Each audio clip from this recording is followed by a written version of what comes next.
Yes, indeed. It is the AEW Forbidden Door in Review show. Shall we? Start.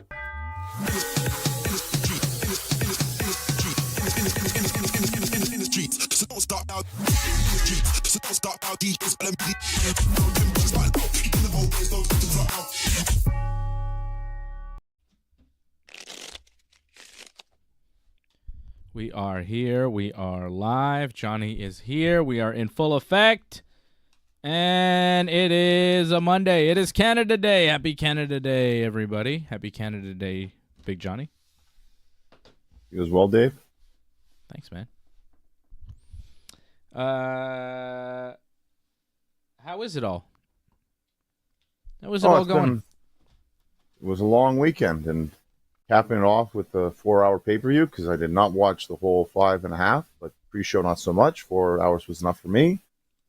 It felt like a long but a fun weekend, without question. I thought Forbidden Door was an all-right pay-per-view, but I think it's safe to say it might be the weakest pay-per-view out of all the AEW pay-per-views we've seen so far this year. Kind of goes to show you how strong AEW pay-per-views have been this year, but this was the weakest, I think. Mm-hmm. I think you're right about that. I think it was the weakest AEW pay-per-view we've seen this year. AEW has had some stellar pay-per-views in 2024. This was not one of them. Some okay moments, some very good moments, but compared to like what you've seen in the past, where it's like, wow, like top to bottom, that was pretty fantastic. Mm-hmm. This was just like moments here and there, and then some matches where it felt like this could have been on Dynamite, this could have been on Collision. This could have never happened. That too. You know? Some matches you just go, why is this happening? And why is this taking so damn long to end? Why won't this end? Can we get to Will Ospreay and Swerve already? Why won't this end? I felt like that a lot watching this show. Why is this so long? Can we get to Ospreay and Swerve? Because it seems like everybody else is kind of phoning it in and we're just waiting for those guys to steal the show. It didn't seem like there was a point to a lot of these matches. A lot of this kind of dragged. Shout out Angelo Contagona, CSL Lorne in the chat here on a rare Monday afternoon on the Ringside Report Network. Happy Canada Day to you guys. If I get a little distracted, it's because I am watching France and Belgium play in the Euro. You guys know I'm a big France supporter. Got my jersey on. We're ready. Still score? Yeah, still no score. I'll let you know. I'll keep you updated for sure. If anything happens. But it is soccer. It's a lot of nothing happening. Let me kick the ball to you. Let me kick it back to you. Okay, but let me kick it back to you. No, I insist back to you. It's a lot of that going on. A lot of diving. Yeah, a lot of diving. France has 2 yellow cards in the first half because Belgium is diving like crazy and the ref is biting. Selling hard, brother. But let's stick with AEW's Forbidden Door and what we saw last night. You say there were moments. There were great moments. Other than Britt Baker coming back finally to look at Mercedes Moné from the ramp. She didn't go in the ring. She didn't say anything. She just kind of came out after Mercedes won and looked at her. Which, I mean, you understand what that means. She wants to wrestle her. But that was big. I think that was the moment of the pay-per-view. The return of Britt Baker, the DMD. I mean, she's a major star in AEW. She's been gone for a year? How long has it been? Yeah, close to, she was at All In last year. Remember, she was in the 4-way last year. So it's close to a year. Right. But not quite. So 10, 11 months. She's one of the biggest stars in the company. As soon as she shows up, she's an impact player in the division.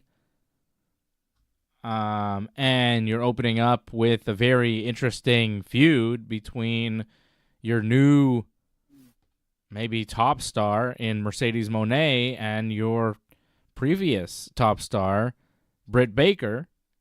And we're going to see who's the top dog there. So I think that's very interesting. Just Britt coming back, I think, was the biggest moment of the show, because everything else, I mean, I figured Naito would take the title back from Moxley. He did. I figured Swerve would beat Ospreay. He did. What else happened?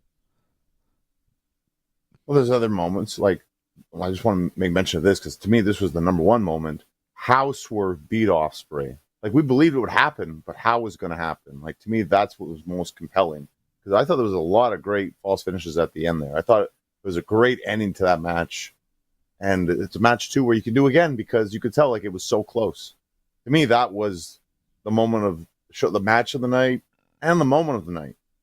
Was just Ospreay and Swerve, without question. But I also found, to me, moment, the whole, like, Tony Storm, Shirakawa, Mariah May, like, I was very invested in that. To me, that's been one of the best stories they had going into the show. Maybe the best story they had going into the show. And to me, that had the best reaction at the end of it, when they had the three-way kiss at the end. You can laugh, but, man, that a huge reaction when that happened.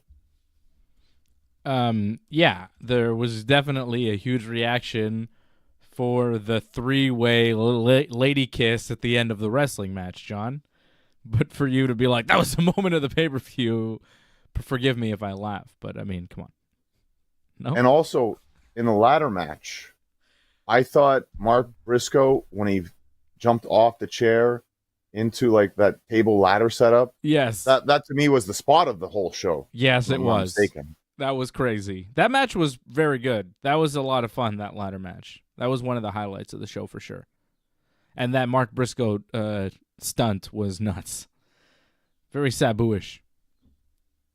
Like, Britt coming out, it's nice, but it's like you said, all she did was come out and just stare, and that's it. Like, she said she's going to talk about Mercedes on Dynamite. Mm-hmm. I mean, that's what I'm looking forward to, is that verbal confrontation. Mm-hmm. That, to me, would have been the moment, but we're only going to get that on Wednesday. See, when I'm looking at moments, though, I'm looking for something that will impact the company as a whole going forward. And I don't know if anything happened last night that was more impactful to AEW than the return of one of their top stars. I mean, it's up there, without question. But like, what changes on Dynamite, given the results of what we saw? You know, okay, Jungle Boy's the new TNT champion. That's a different thing. But what really changes on Dynamite? Swerve is still the champion. Ospreay is still one of the top guys. The only real change to AEW that happened off this pay-per-view is Britt Baker is now in the mix again, which I think is a big deal, and it really is the only thing that's happened.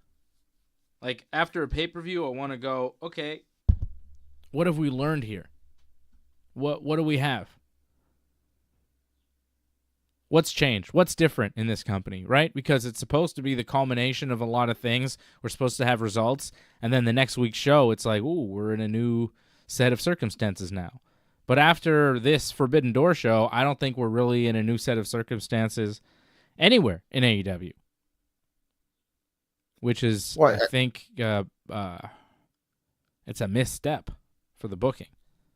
You're supposed to have some resolutions. You're supposed to have something happening at the end of a pay-per-view. When you get to the end of a pay-per-view and you go, yeah, everything's pretty much status quo, just like it was before the pay-per-view. Yeah, I felt they advanced the Owen Hart tournament tremendously, and now it's pretty much almost set. I think by next week, if I'm not mistaken, like we should have a good idea how it's all going to unfold, because a lot of big matches happened last night. Mm-hmm. That was something that happened. I don't know how much it means.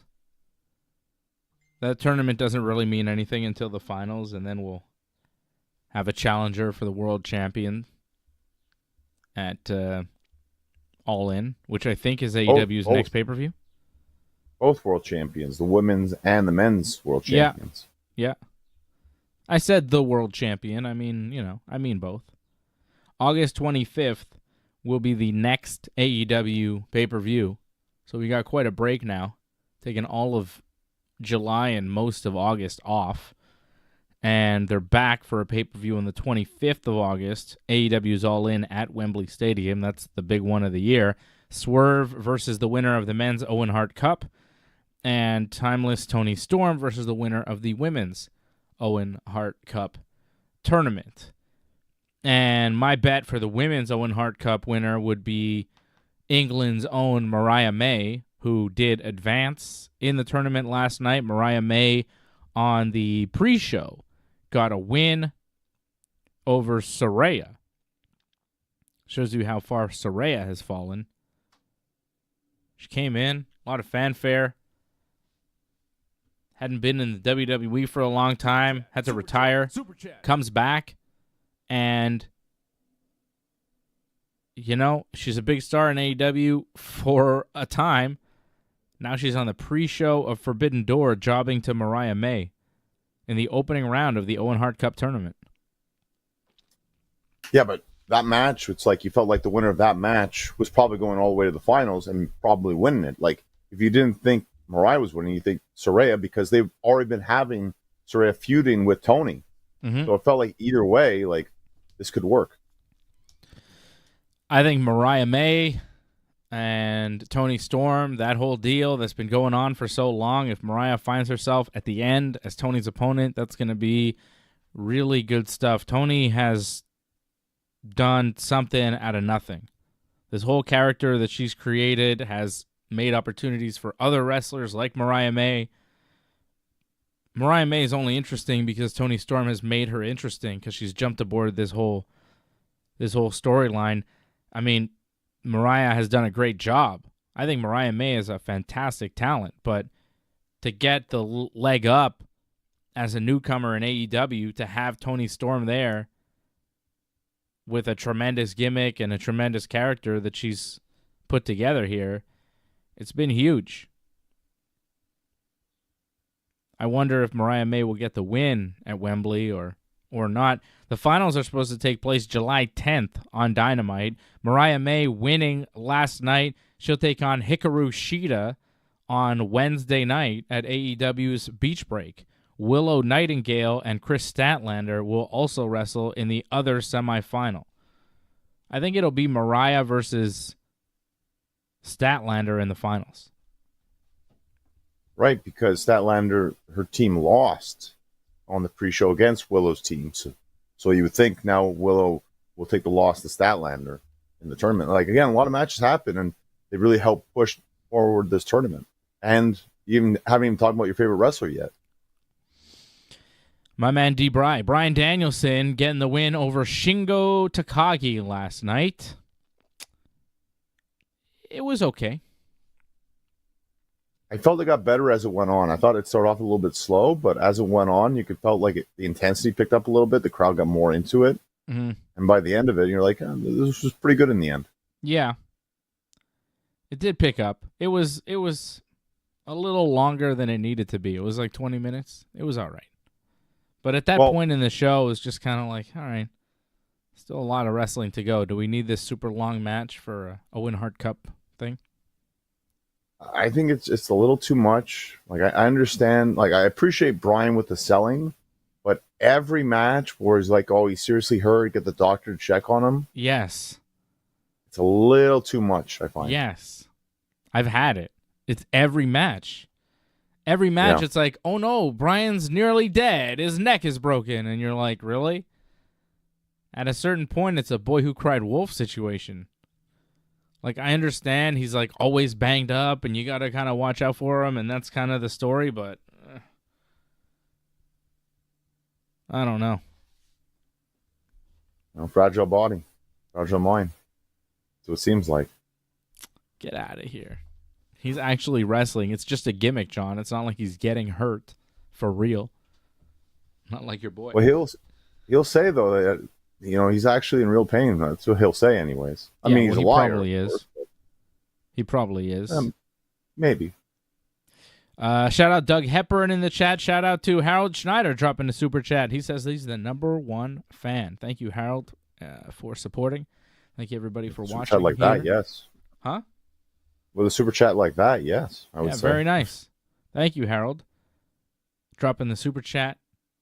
All the members over at join.ringsidereport.net and membership.ringsidereport.net.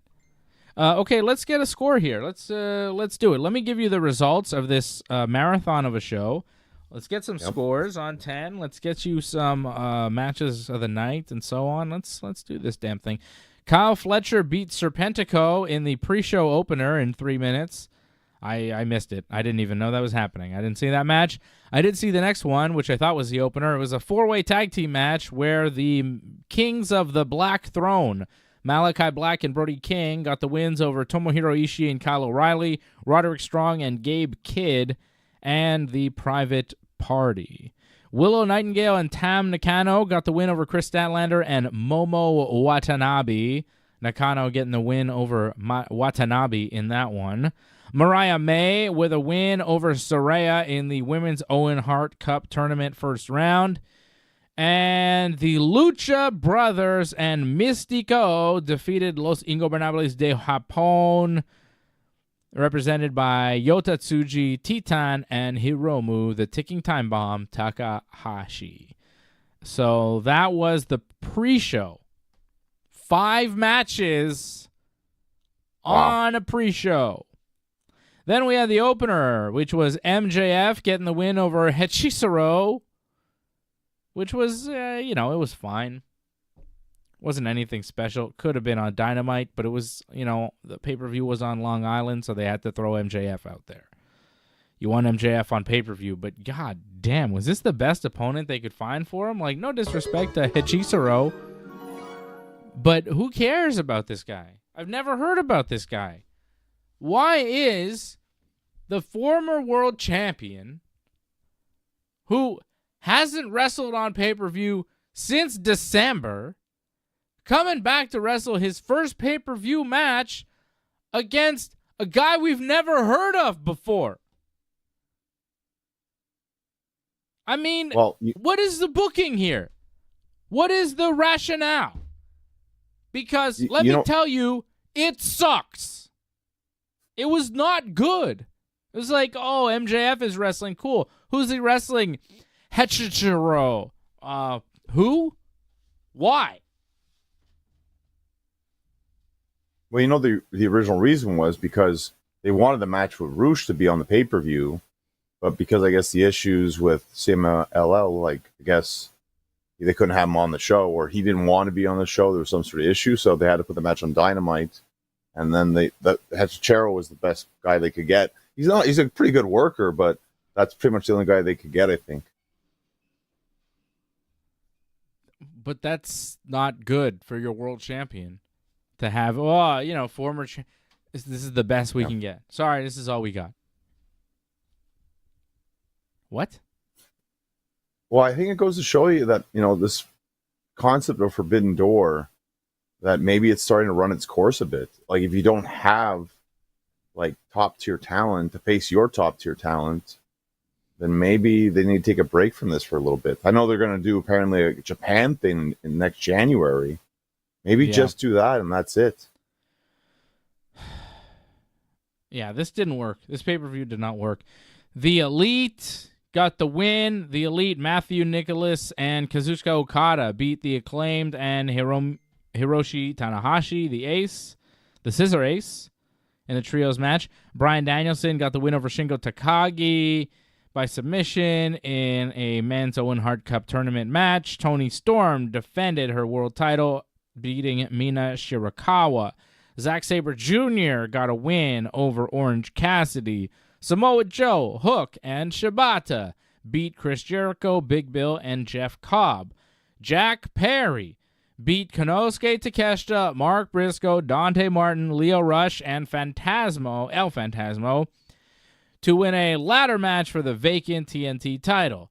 Mercedes Moné beat Stephanie Vaquer to become the New Japan Strong Women's Champion and retain her TBS title.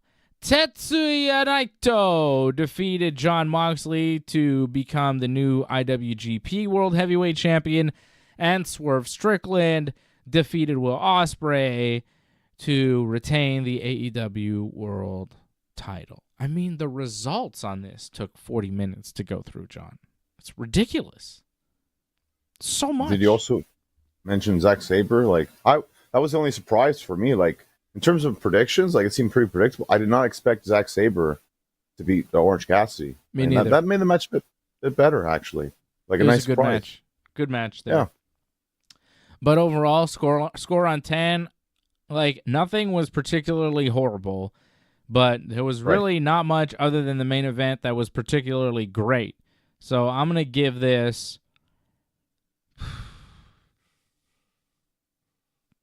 I like a 7. It's a generous 7. I'd almost go 6.5. This was not great. I'm going to go with a 6.5. I did not really enjoy this pay-per-view. It's too long. I was going 6, so I mean you're not too far off from what I'm thinking. So, like, again, there was nothing that was really bad, right? Yeah, that's it.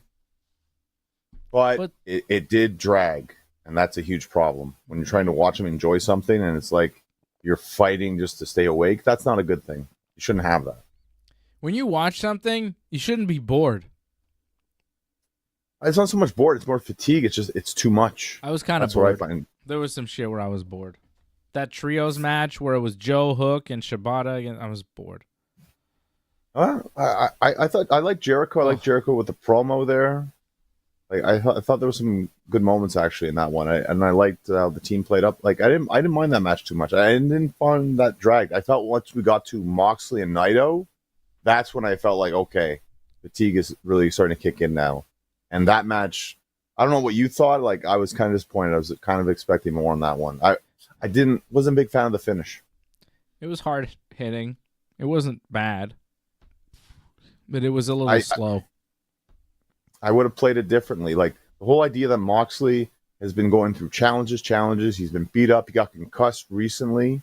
I would have played that up. That it's just too much for him, and it caught up to him.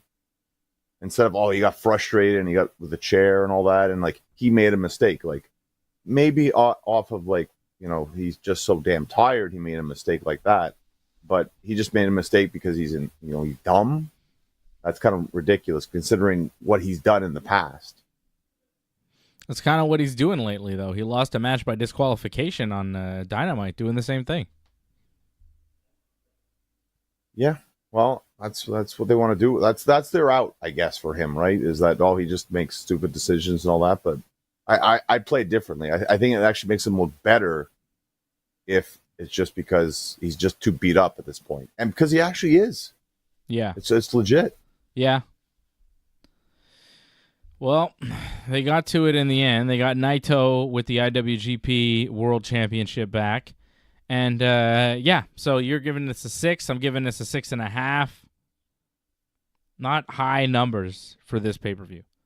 Not a high number. So do better, AEW. This was not your best effort. Match of the night, I think we're in agreement. Swerve Strickland over Will Ospreay. That match was fantastic. Like, that's a match, when you look back on this pay-per-view, that's the one to watch back over again. Because that was one of the better matches you'll see probably all year, actually. It was really good, and it was probably even better than what it was, just that we're so damn tired by that point that we probably didn't appreciate it as much as good as it was. Yeah, I actually couldn't hang into the pay-per-view last night. Wow. So, I was just so tired. I was falling asleep during Moxley Naito. I was like, screw this. I'm just going to watch this match in the morning. So I watched Ospreay Swerve this morning, and I really did appreciate it. It was very good. And, of course, Swerve's introduction. Jim Jones coming to the ring, or coming to the stage to introduce Swerve. I thought that was cool. John, fill in the blank. We fly high, no lie. You know this. If you're asking for Jim Jones stuff, I actually skipped, because I watched the whole pay-per-view this morning. Ballin'. So I skipped all the intros. So I didn't see any of the intros, because just watching all those matches by itself, it's still long. Yeah. You're not wrong about that. Ballin', he did the ballin' thing. That was fun. Cool to see Jim Jones coming out with Swerve. Swerve doing that double stomp from the top rope to the outside on the announce table on Will Ospreay. Yeah. Was devastating. Oh, my God. What a bump. Like the way Ospreay took it, the way he kind of jumped in the air as he like gets stomped and bumped on the table. Jeez. I like that Nigel McGuinness was like shielding JR. So that was important. JR also added so much, like just being there. Like he added so much to that match. Like to me, it really goes to show you like how good JR is. Like he adds so much more to a match. It makes it more important because JR is commentating. Yeah, it does sound like real wrestling when Jim Ross is there.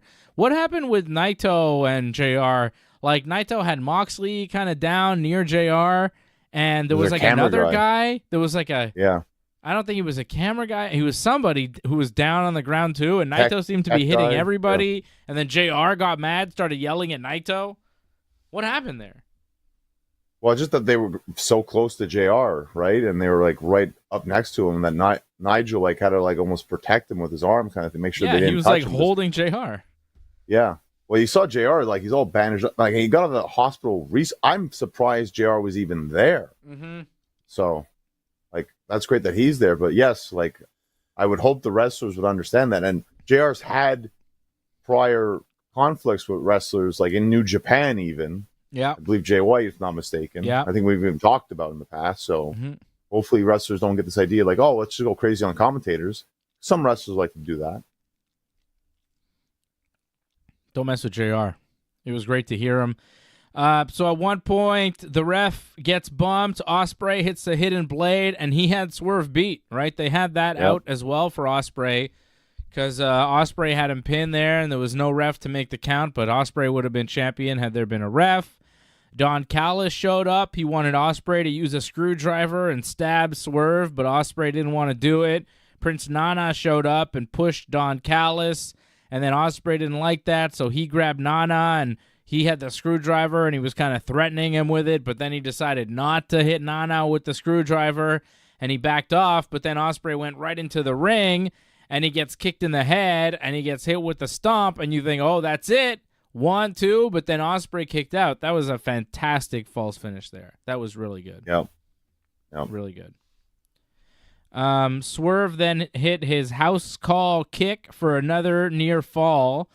Ospreay kicked out, and he kind of stood up and went for the hidden blade, but Swerve just kind of caught him, and Ospreay was, playing out on his feet, like just kind of unconscious, and then Swerve put him down, hit another house call kick to the head, and then the big pressure slam thing that he does, 1, 2, 3, beats him clean as it's going to get in one of these matches, and Swerve gets the win over Ospreay. Now, I say beats him clean with an asterisk there because there was a ref bump with Ospreay on top of Swerve for a 3 count with nobody to count it. So, Ospreay can say that in his promos going forward, like, yeah, you beat me, but I had you beat, and there was no ref, and if there was a ref, maybe next time, that type of thing. But Swerve, hit him with a finish, pin him in the middle of the ring. Can't argue with it. No cheating. Straight up victory. Match of the night. Fantastic match. Another great effort from Swerve Strickland as the world champion. Every time he goes out there, he's killing it. He's been a great world champion for AEW, elevates his game every pay-per-view. He is a top-notch performer who just seems to be getting better, and I could say the exact same thing about Will Ospreay. He's incredible. This match, we knew it was going to be good. It was exactly what we wanted it to be. Very, very good match. Swerve still AEW champion. Ospreay still a force. Excellent stuff. The only negative I can come off from that match is when they went to Daniel Garcia. They zoomed in on him. And maybe I'm just reading it wrong, but he looked bored watching it. Like his reaction, like watching it, he just looked bored sitting there. And maybe he wasn't. Maybe that's just the way he is. He's kind of low energy, possibly. But I just thought it was a bad look. Because then you see MJF backstage, and he's super intense watching it. And it's like, yes, that's the way it should be. Not like, well, he doesn't really care to be there kind of thing. Yeah. That's kind of his face, though, isn't it? Maybe that's it. I could be reading it wrong, so. Yeah. So that was match of the night, right? Swerve and Ospreay? Yep. That was match of the night. I thought the ladder match is up there, too. Yep. And I also liked Tony and Shirakawa as well. Shirakawa. Yeah, I thought that was all right. The Tony Storm match. I like That's one Zack of the few Sabre times Jr. I and saw Orange the entrance. Cassidy. I thought that was pretty good. Yeah, that was good. It's probably number 4. I think on my list. I think. Oh, let's rank him. Okay. So what's number 1 is Swerve and Ospreay. Number 2 is what? Yep. The ladder match. Yeah. Yeah. Number 3 is Tony Storm's match. Yep. Okay, and then number 4 will be Zack Sabre. And what's your 5th best match on this show? Danielson Takagi. Naito Moxley. No, that might be one. That might be the lowest, maybe. Yeah, you didn't like that, eh? I like that more than you did. I thought it was pretty good. You know, I thought Mercedes and Valkyrie, that was a good match too. Yeah, and more so for the crowd because New York, they don't appreciate Boston too much, so they had to apparently bash all the sports teams in Boston for some reason. But it added some energy to the match. Yeah, I think there was a guy in a Celtics jersey who was like cheering hard for Mercedes, and the crowd started going after him, and then it turned into a whole like hating on Boston thing during Mercedes' match. And Mercedes. Yeah, why not? Yeah, why not? Yeah. They were having fun because they were bored, I think. They wanted to do something. When the crowd starts doing that, it means they're not so into the match and they're trying to just make fun for themselves. It's a good and bad thing kind of thing. But I don't think it hurt the match by them having that kind of atmosphere, actually. Yeah, it just was a match that I didn't care so much about because I don't know the other wrestlers so much. Nobody does that's watching AEW. Like, we're not familiar with Stephanie Vaquer. And then she lost, so we'll never be familiar with her. I felt kind of pointless. I thought she looked good, though. I thought she was actually very good, though. And she has a great look. Yeah. She's a good wrestler, but it's hard to care about a match where there's no heat. There's no heat. That's true. You know? And that's the placement on it, you're kind of like, oh, well, we just saw a ladder match that was crazy. Now we're going to watch this match where it's Sasha Banks definitely winning against this woman we've never heard of, and they don't really hate each other.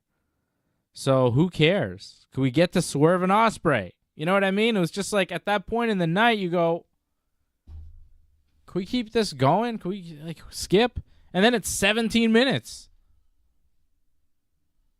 Well, because Mercedes, that's a big deal. So they got to make it. It's like a main event itself, right? And I know. It's one of the few matches you get a title change. It could have opened the show, maybe. I think MJF was perfect to open the show. I think MJF needed to not be on that show. If all they had was Hechisaro, like, come on, get somebody else. You got 11,000 people there. I mean, you got to have the hometown guy. He should have wrestled Hiromu. Okay. I'm not going to disagree with your choices here, but, that's on what they wanted. It would have been a much better match. It would have been a much cooler matchup, too. Oh, well. So Jack Perry wins the TNT title, and the Young Bucks predicted these things. The Young Bucks are the tag team champions. Okada's the Continental champion. I think there's too many belts in AEW, and that they should merge the International Championship with the Continental Championship and create something I like to call the Intercontinental Championship. That'd be good. That's a creative idea there. Thanks, man. Title name. Thanks. I do like the idea of Ospreay versus Okada at Wembley. That's probably one of the better matches for Ospreay right now, I think. For both belts? That'd be sick. They should do that. Yeah, they should. They really should. Hopefully they do. So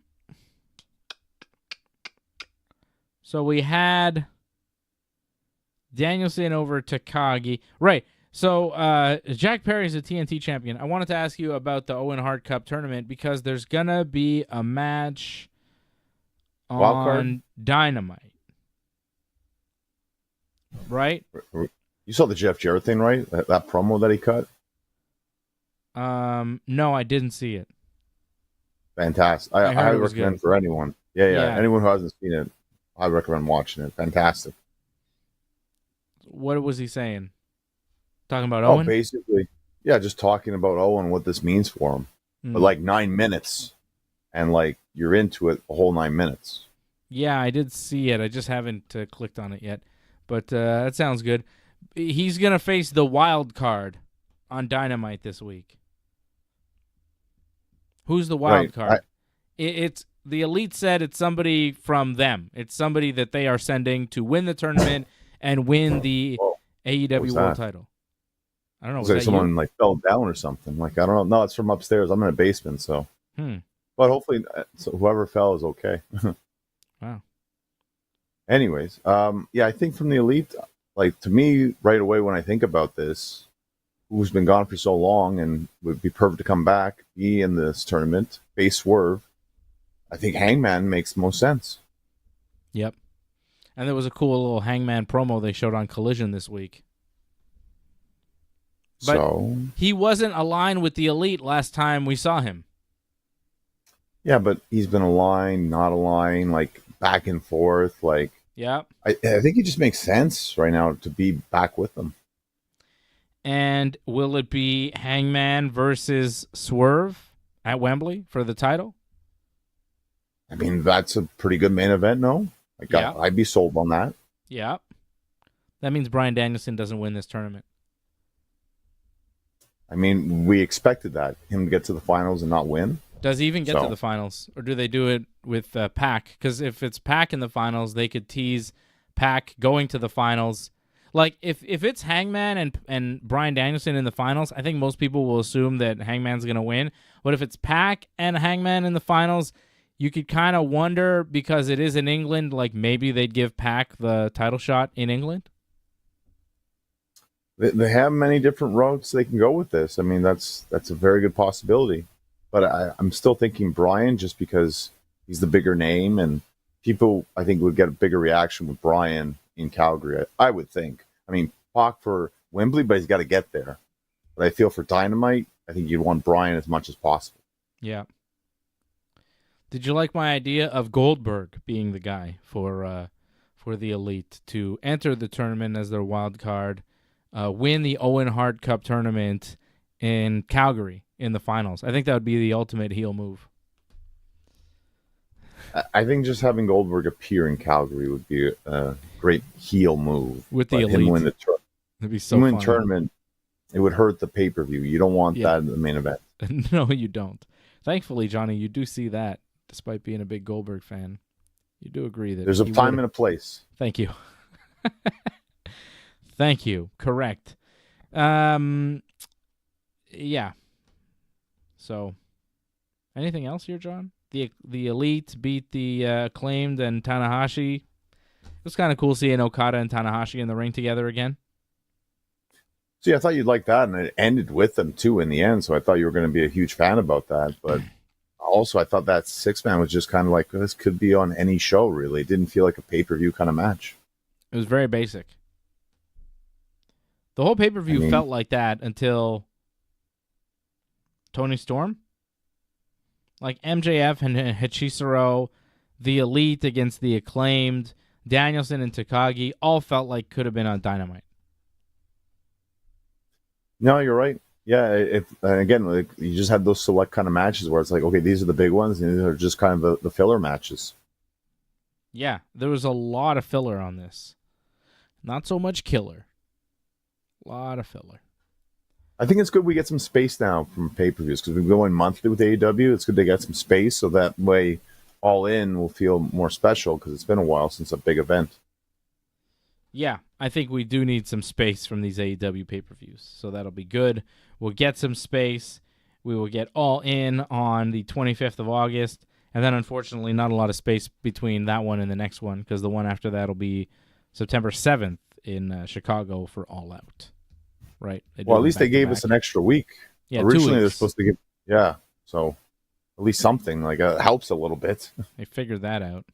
I still don't know why they're doing that, but okay. Hopefully they have it planned out a little bit better this time. They're in Chicago this Wednesday too. Yes, they are. Chicago Wednesday, and then the following Wednesday they are in Calgary, Alberta, Canada. Happy Canada Day to everyone. I see Antoinette in the chat. Happy Canada Day to you. reminding me that there's still no score in the France game. I'm well aware. I'm watching this game in front of me. There's about 5 minutes left in the regulation time. Still no score, except for now we just scored. Oh, shit. Oh, I was saying there was no score, and then they scored, John. 1-0 France. Let's go. It ends on a high note here, it looks like. Ooh, that's a good time to score a goal. 85th minute. What, are they checking if it's offside or some shit? They always check if it's like actually a goal after the goal. Soccer's so annoying that way. It's like, oh, everybody's celebrating. It's a goal. Everybody's mad happy. And then they're like 5 minutes later, they're like, no, actually, it wasn't a goal because he like touched his pants and they were in the wrong direction. It's like, what? He was next to the goalie or something. Yeah, the goalie like couldn't really see that well because he was standing there. It's like, well, wasn't he allowed to stand there? Nah. Now they're checking. Like I'm seeing replays. They're like, oh, maybe it's not a goal. It looks like a goal. Looks like it goes off the Belgian guy's foot too. He like kicked it off a Belgian. Take that, off a Belgian's knee into the goal. Goalie dove the wrong way. I think it went off the guy's knee. Yep. Kicked it off the Belgian dude's knee into the net. France, baby. Let's go. Allez, les bleus. Well, get past the... Angelo saying the goal is good. Thank you, Angelo. You're the man. We did it. France, baby. Well, stage 1. Good luck. You know, it's a long tournament. Yeah, well, I don't want to say anything about the team that you support in these things, John, but let's just say they're not in the tournament anymore. Well, that's what. Good luck against Switzerland. They couldn't get past stage 1. Switzerland is a very tough team. So I don't want to offend my friend Antoinette, so I'm not going to say anything about the team you and AJ support. But let's just say they didn't do so good in this round of the tournament. Stage 1, as you say. I think group stage is stage 1, John. This is stage 2. Well, stage 1 of the round of 16, right? The important round. The round that counts. Right. Like, watch out for Spain. I think Spain's right now, to me, Spain looks like the best one right now. Yeah, but sometimes the best one, they have an off game, and then they're done, and then, you know, they're not in it anymore. You know these tournaments, they go. You never know what's going to happen. It usually comes down to penalties, right? So, I mean, once it comes down to penalties, then wait and see. Anyone could win. It's a crapshoot. All right. Well, thank you, everybody, for tuning in to the AEW Forbidden Door post-show.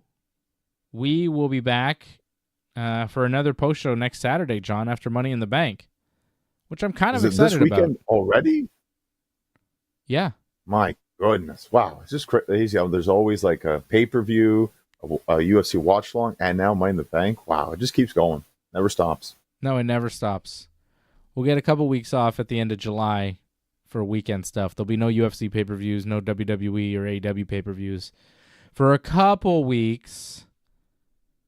But then we'll be right back at it. But yeah, Money in the Bank next Saturday, John, the 6th of July. It's the 1st of July, so the 6th is coming up soon. So we'll preview that on Friday night, 10 p.m. Eastern time, right after Smackdown in Toronto. Antoinette's got tickets. She's not hyped. She doesn't like the card. Hopefully they add some fun stuff to make it a better show. I'm sure it'll be fun, though. Smackdown in Toronto on Friday, and then Money in the Bank in Toronto on Saturday. So we'll be here Friday night, 10 p.m. Eastern time for more wrestling on Wrestling Uncensored, and I'll be back on Thursday night with Freddie and AJ to talk about MMA and all the things going on in the UFC. Of course, technically an own goal there because he kicked it off the Belgian guy. Whatever, as long as it's a goal. A goal's a goal. A goal is a goal, baby. I'll be back Thursday night. My parlay won. Fred's parlay won for UFC 303. Guess whose parlay didn't win? AJ's. Well, he went with his favorites. That's the problem, and the hometown guys, and not always the best thing to do. I know you would have loved that pick to win, but I think it was Charles, right? Charles Jourdain. That would have been nice. Screwed him over. Would have been nice. Angelo Contagonis wants to know, how was your match over the weekend, Johnny? You had a couple, right? Oh, there was a lot. Better we talk about it on Friday because, it was a long weekend. A lot of fun. A lot of good things happened. a lot of crazy times, but we'll go over everything that happened, meeting Paul Roma, the crazy ambulance story. There's a lot of things to talk about. But that's Wow. Friday, because that's like good, at least half an hour we'll be talking about that. So. Oh, my goodness. So a big tease. We'll get all the stories from Johnny's excursion, traveling and wrestling in Ontario coming up Friday night, 10 p.m. Eastern Time. You have to wait for it. Coming up Friday night. I like that. Something to look forward to on Friday with Johnny North on Wrestling Uncensored here on the Ringside Report Network. Thanks for sticking with us to the end. We would really appreciate it if you could help us spread the word. You know the drill. Hit that subscribe button. Flip those notification switches. We are an audience-supported network, so consider becoming a recurring supporter at membership.ringsidereport.net. Check out our website at ringsidereport.net. Hope to see you again next time.